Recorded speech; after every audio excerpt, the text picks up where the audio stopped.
ஸ்டாலின் எண்ணுகிறார் திராவிட முன்னேற்ற கழகம் தலைமையில அமைக்கப்படுகின்ற கூட்டணி வலிமையான கூட்டணி அப்படின்னு அவர் சொல்லிட்டு இருக்கார். உண்மையா? அது வெற்று கூட்டணி, வெல்லுகின்ற கூட்டணி, நம் தலைமையில அமைக்கப்படுகின்ற கூட்டணி. திரு ஸ்டாலின் அவர்களே, நீங்க கூட்டணி நம்பி இருக்கிறீங்க, கூட்டணி தேவைதான்.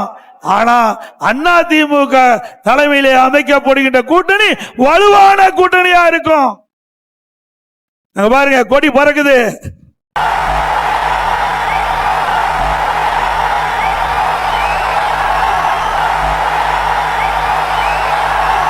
பிள்ளையார் சொல்லி போட்டாங்க, எழுச்சி ஆரவாரம்.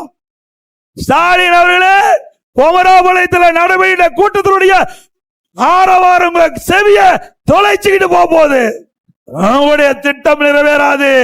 ஆகாயத்தில் கோட்டை கட்டி கனவு கண்டு கொண்டிருக்கின்ற அந்த கனவு காணல் நீராகத்தான் போகும்.